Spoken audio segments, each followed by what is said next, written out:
되게 되시길 바랍니다. 오늘 우리에게 주신 하나님의 귀한 말씀은 고린도후서 6장 말씀입니다. 고린도후서 6장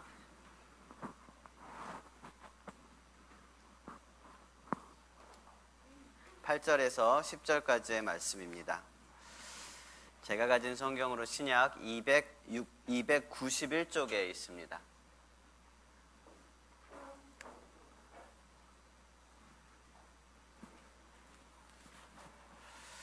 우리 고린도후서 6장 8절에서 10절인데요. 우리 한 목소리로 같이 읽겠습니다. 시작. 영광과 욕됨으로 그러했으며 악한 이름과 아름다운 이름으로 그러했느니라.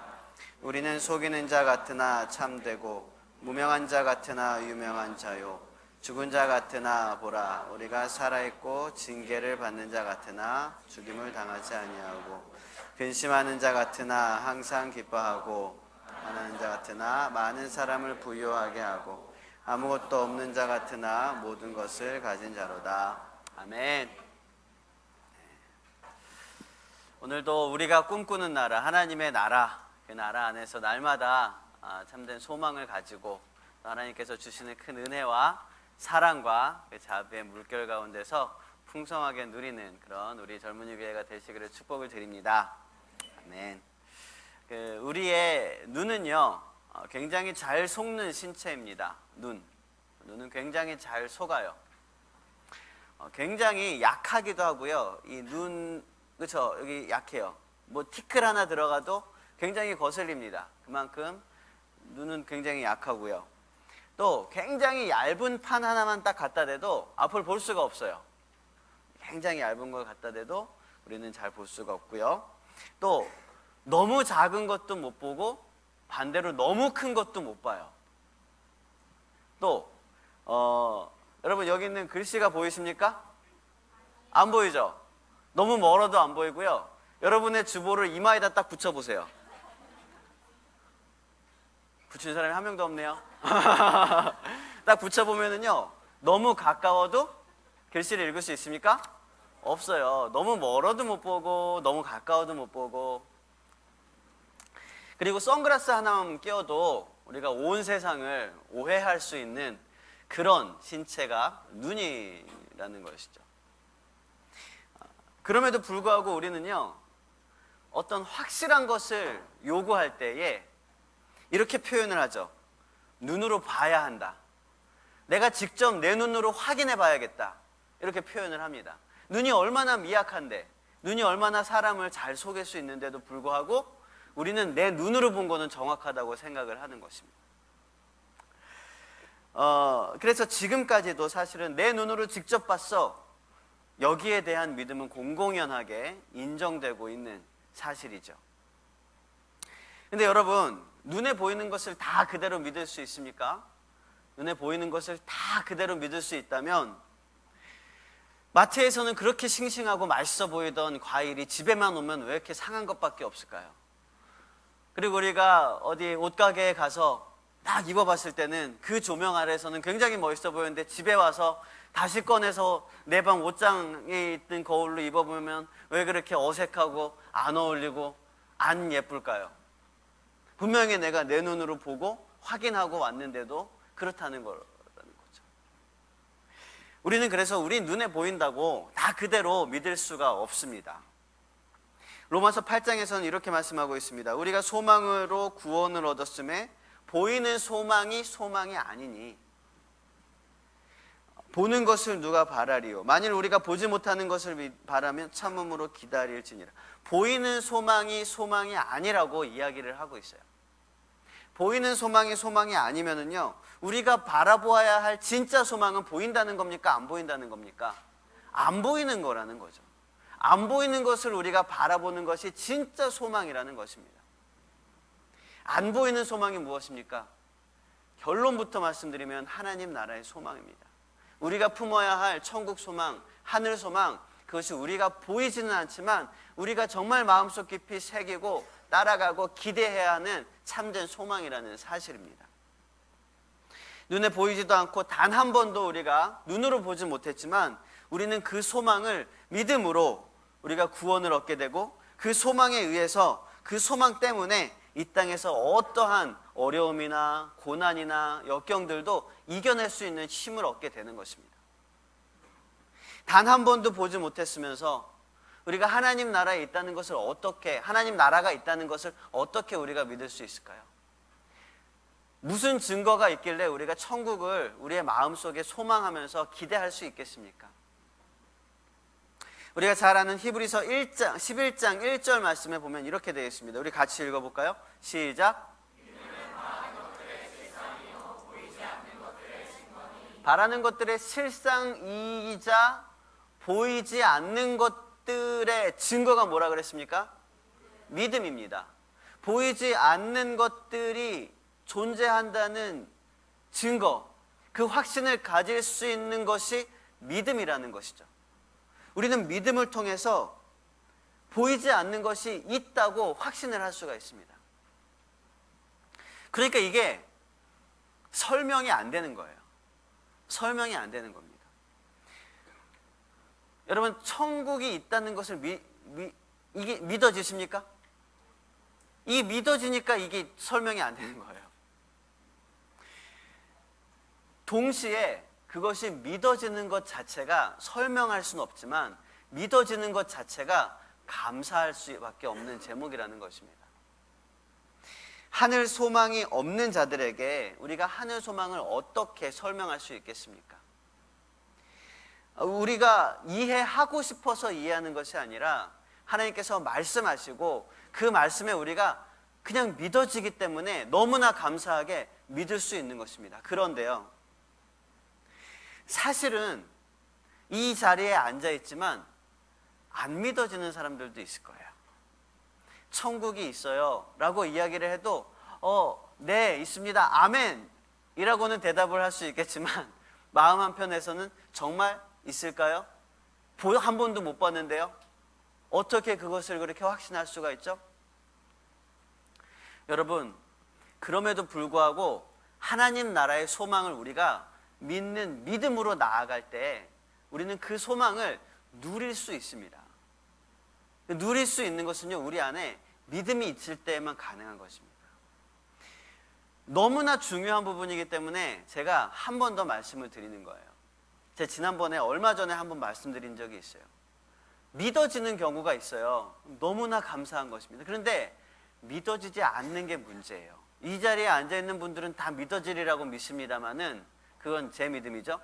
믿어지리라고 믿습니다만은, 하지만 혹여라도 믿어지지 않는 분들이 있다면은요, 믿기로 고백을 하십시오. 나는 절대로 믿지 않을 것이다. 그게 아니라 나도 믿어지고 싶은데, 하나님 나도 믿고 싶은데요, 이 의심이 생기고 믿을 만한 확실한 어떤 증거가 보이지가 않습니다. 하나님 나도 믿고 싶습니다.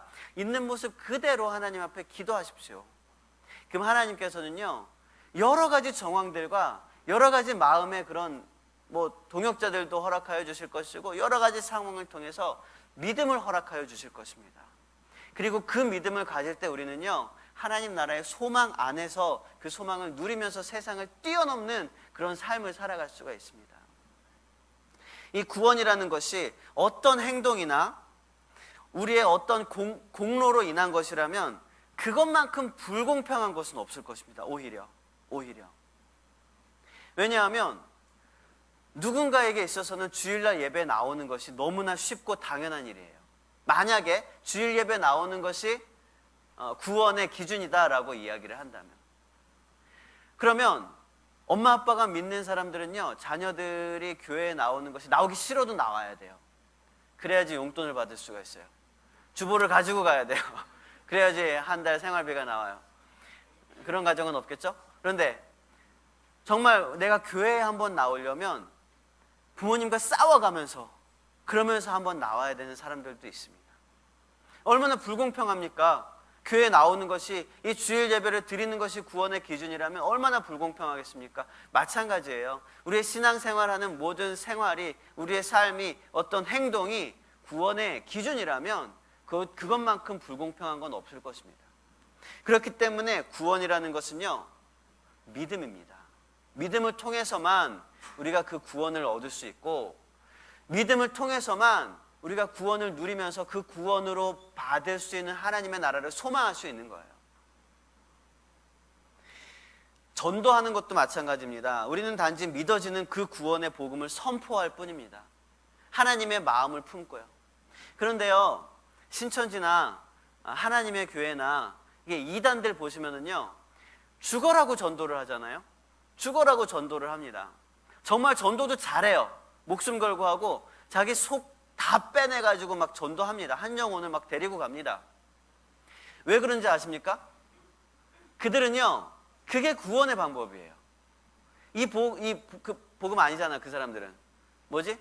그 자기네 신앙을 전하는 것이, 포교하는 것이, 그게 그들에게는 구원의 방법이에요.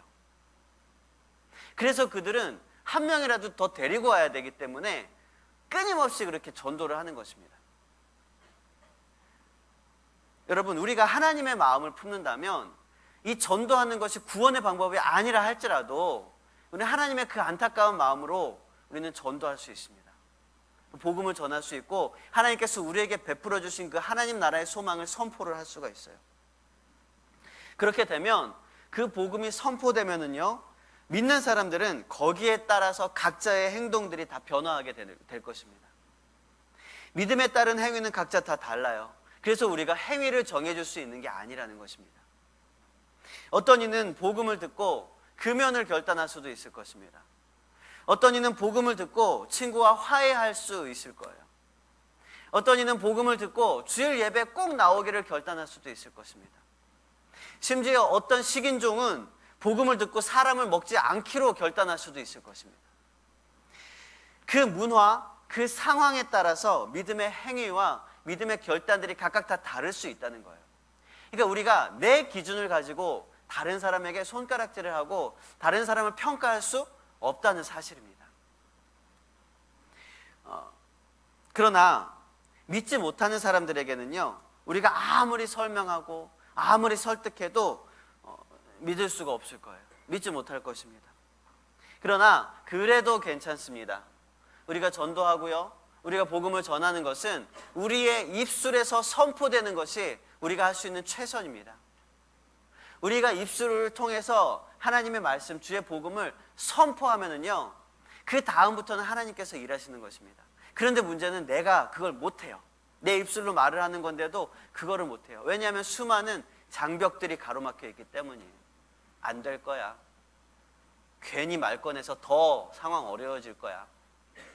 혹은 여러 가지 이유 때문에 지금은 아닐 거야. 그런 여러 가지 내 마음의 장벽들 때문에 내 입술로 선포가 되지 않습니다. 여러분, 예수님도 이 땅에 발붙이고 살아가시면서 수많은 설교를 했습니다. 수많은 복음을 전했습니다. 예수님의 말씀을 통해서 많은 사람들이 주님께 돌아왔지만 또 많은 사람들은 주님을 떠나갔습니다. 오히려 그 말씀을 통해서 하나님을 믿는 것이 아니라 칼을 들고 돌을 들고 예수님을 죽이려고 덤벼드는 사람들도 있었습니다. 그러니까 우리가 어떻게 전도하는 모든 사람들을 다 영접시킬 수가 있겠습니까? 구원은요, 보이지 않는 것을 믿는 믿음으로 가능한 것입니다. 그래서 우리는 평가를 할 수가 없는 거예요.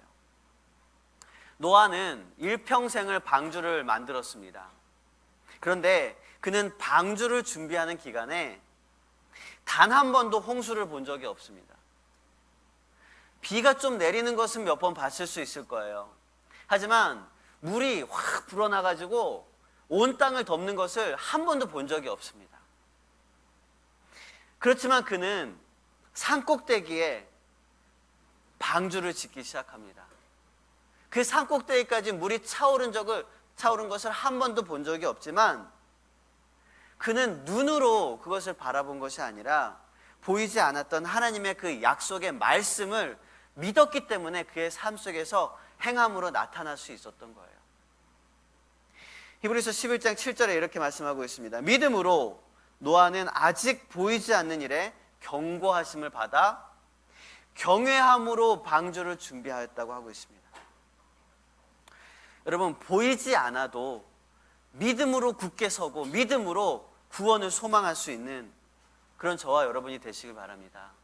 하나님의 말씀은요, 보이는 것보다 우리의 마음의 믿음으로 볼 때에 그 말씀의 능력과 그 언약의 결과들을 볼 수가 있는 것이기 때문입니다. 오늘 말씀은요, 8절부터 10절까지인데요. 사실 조금 정확하게 하면 8절 끝부분부터 10절까지입니다. 우리는 속이는 자 같으나 참되고, 여기부터 시작하는 거거든요. 자, 여기서부터 보시면은요, 10절까지 7개의 명제가 나옵니다. 첫 번째는 속이는 자 같으나 참되고, 이런 표현이 7번이 반복되고 있는데요. 7번 공통적으로 반복되는 단어가 있습니다. 무엇입니까?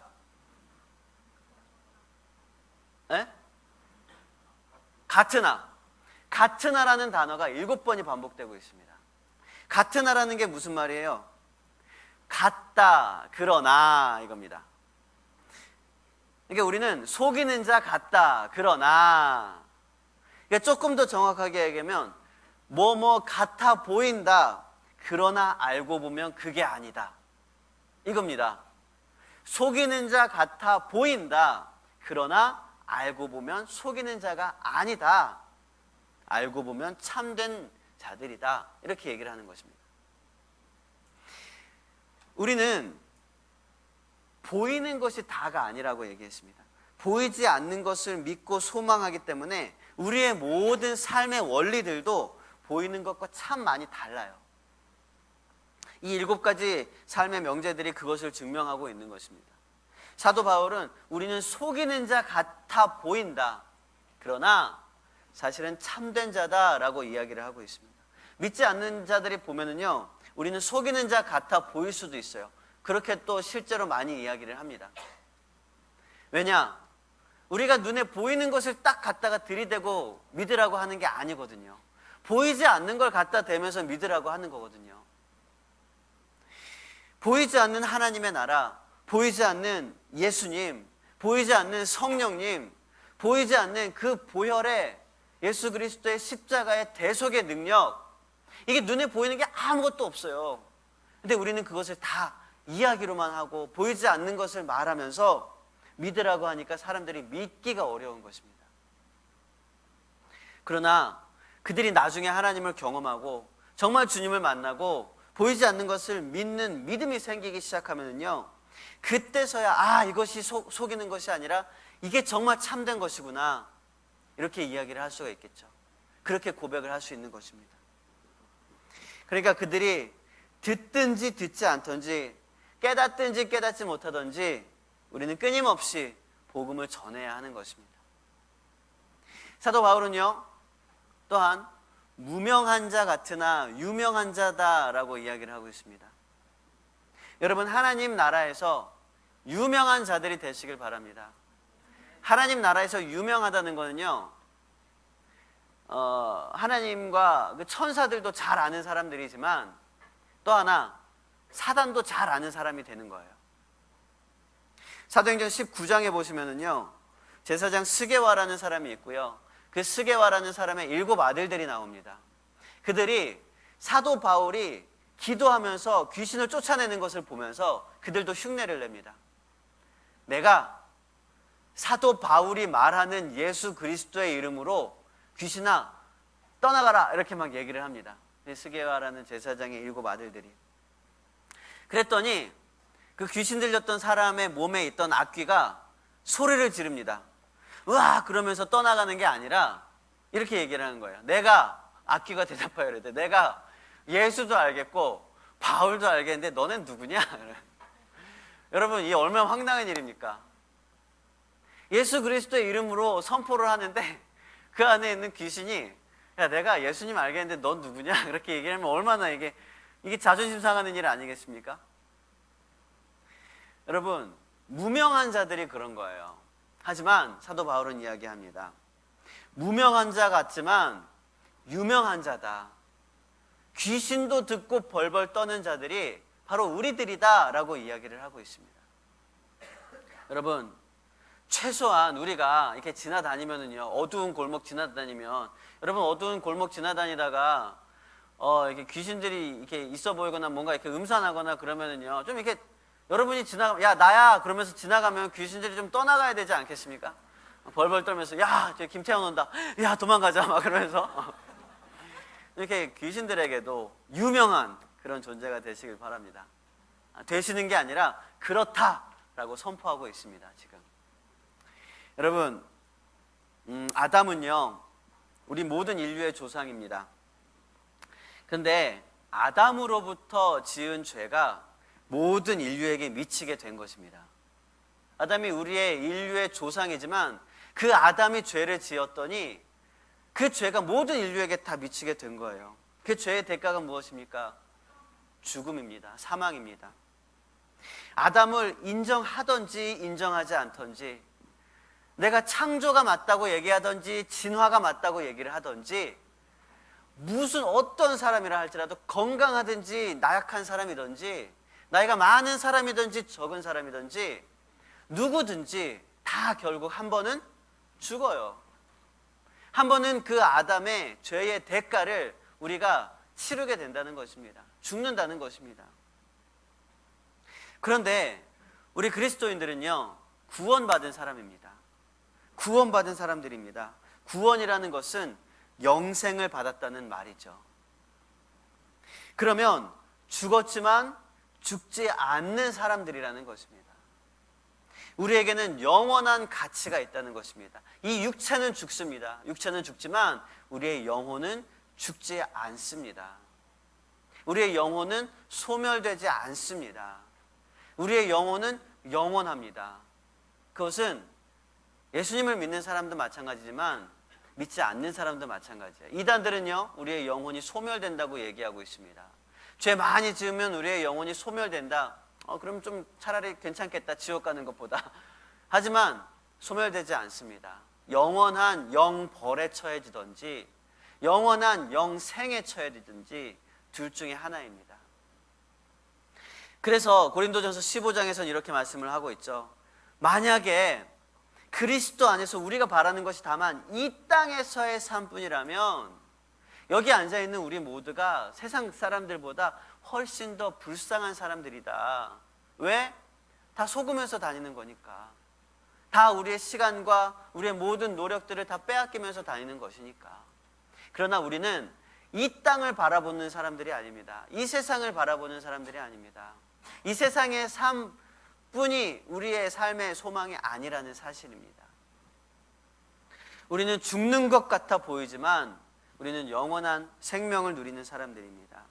왜냐하면 우리의 생명은 예수 그리스도이기 때문입니다. 우리가 고난을 당하고 우리가 징계를 당하는 것 같아 보이지만 우리는 죽임을 당하지 않습니다. 그래서 우리는 고난을 선택합니다. 그래서 우리는 우리 그리스도의 남은 고난을 나의 육체에 채우노라 라고 고백한 사도 바울처럼 그리스도의 복음을 위해서, 하나님께 예배하기 위해서, 하나님 영광을 위해서 때로는 우리의 손해와 우리의 고난과 우리의 삶의 여러 가지 어려움들을 우리가 능동적으로 선택을 합니다. 우리가 지금 당하는 고난은 로마서 8장 말씀처럼 장차 우리에게 나타날 영광과 비교할 수가 없기 때문입니다. 그렇기 때문에 우리는 고난으로 인하여 근심하지 않습니다. 오늘 본문 10절 말씀을 여러분 성경책으로 다시 한번 보시면은요, 근심하는 자 같으나 항상 기뻐한다 라고 말씀하고 있어요.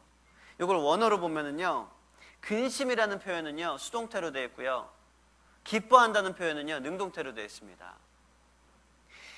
그러니까 원어 그대로 한다면 근심할 일이 참 많아 보이는 사람들 같습니다. 그러나 그 안에서도 우리는 능동적으로 기뻐할 수 있는 사람들이라는 거죠.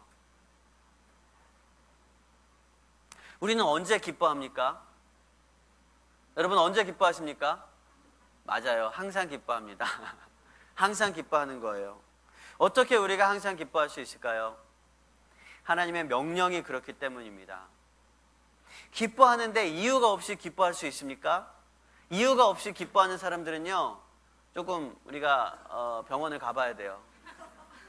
이유 없는 기쁨이라는 것은 사실 없습니다. 우리 삶 속에서 언제나 어떤 이유가 있기 때문에 기뻐할 수 있어요. 만약에 내 삶이, 내 상황이 어렵고 힘들지만 그보다 더 큰 기뻐할 만한 이유가 있으면요 상황과 관계없이 우리는 웃을 수 있어요. 기뻐할 수 있어요. 또 반대로 우리의 상황이 너무나 기쁘고 행복하지만 우리 마음속에 그보다 더 큰 고민과 걱정이 있으면요, 아무것도 기쁨으로 누려지지가 않습니다. 우리가 기뻐할 수 있는 이유가 있는데요, 우리 이 눈앞에 보이는 어떤 상황보다 그것보다 더 큰 기뻐할 수 있을 만한 이유가 있는데, 그것이 무엇이냐면 하나님 나라의 소망입니다. 우리가 꿈꾸는 그 나라가 있기 때문입니다. 여러분, 천국을 소망하십니까? 하나님 나라의 소망을 마음에 품고 날마다 그 소망 가운데서 거하시길 바랍니다. 저는요, 정말 너무너무 소망합니다. 하나님 나라, 밤낮 찬양이 끊이지 않는 곳입니다. 여러분, 밤낮 찬양이 끊이지 않게 찬양해 본 적 있으세요? 옛날에 우리 교회에서 한번 그런 적이 있어요. 24시간 찬양하기 이런 거 한 적이 있었거든요. 24시간 한번 이렇게 쭉 찬양을 해봤어요. 어떨까요? 굉장히 힘들어요. 이게 내가 졸면서 이게 내가 찬양하고 있는 건지, 내가 뭐 앉았다 일어났다 하면서도 뭐 하면서 굉장히 힘듭니다. 앞에서 인도하시는 분도 그때 이제 외부 전사님이 오셔서 했었는데, 찬양하다가 본인도 막 힘들어요. 앉았다 막 일어났다 일어나서 하다가. 여러분, 찬양하는 게, 밤낮 찬양한다는 게 이게요, 어려운데 왜 어렵냐 하면은요, 우리가 육체를 갖고 있기 때문에 어려워요.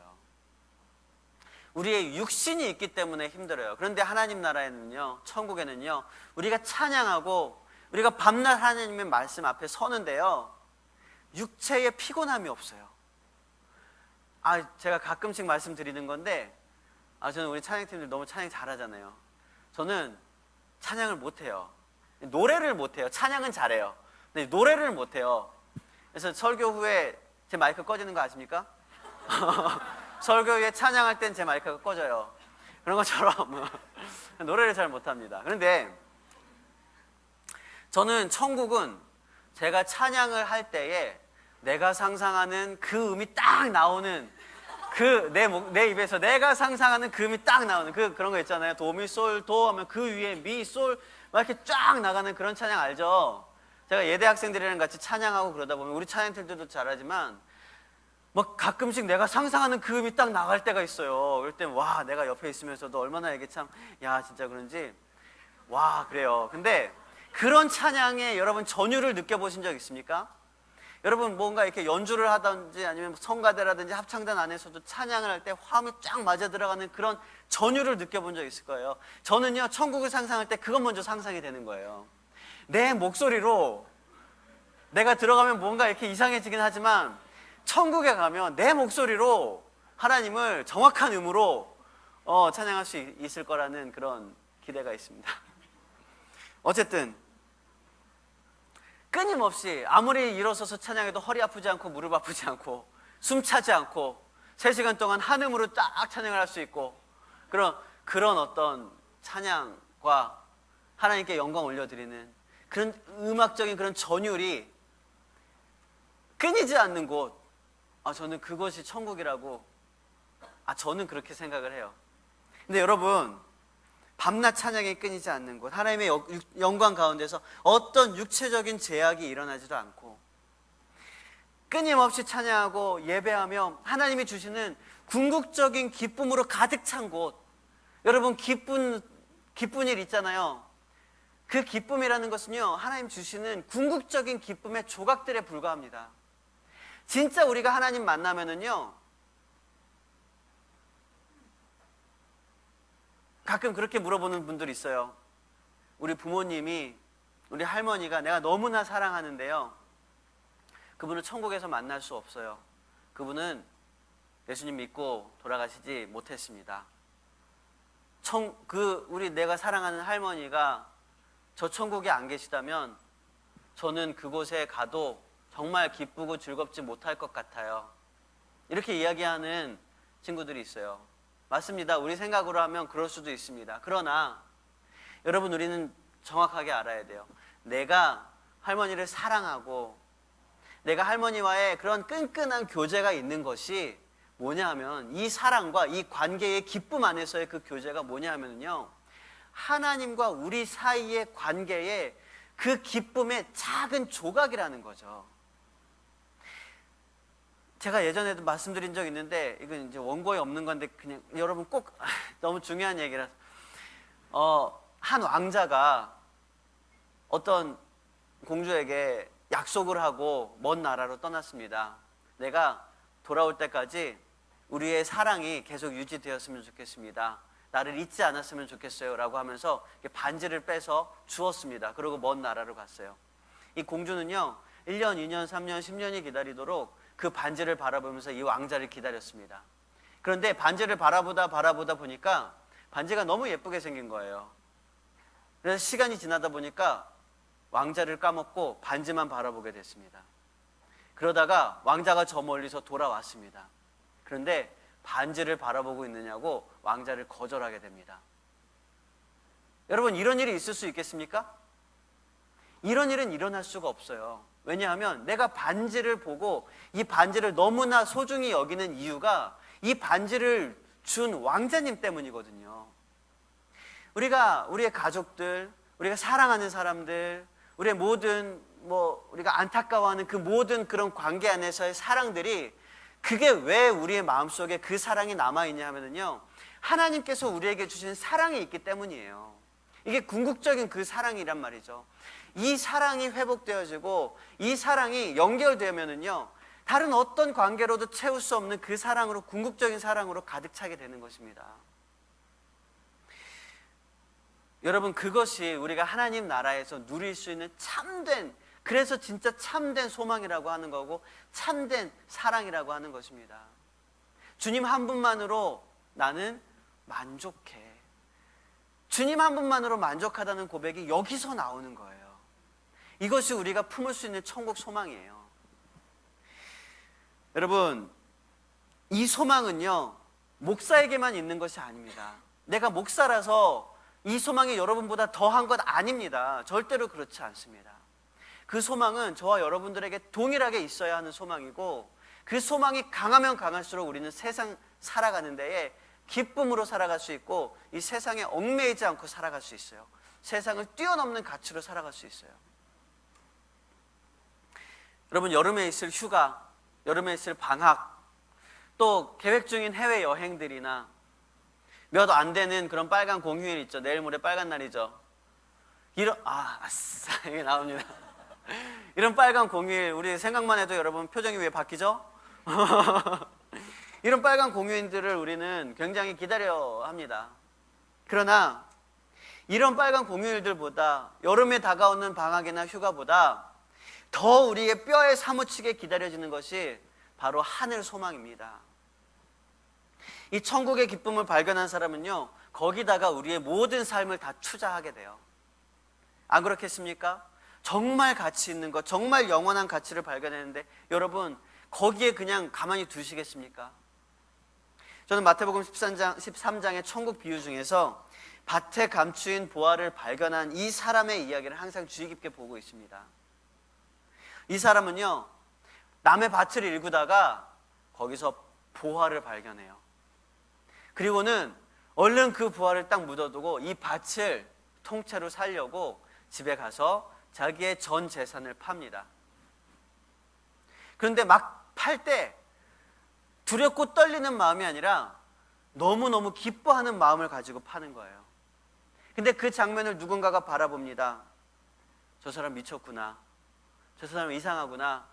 막 자기 부동산도 막 팔고, 집에 있는 냉장고 팔고, 차 팔고 다 팔아버려요. 기쁨으로 신나게 팝니다.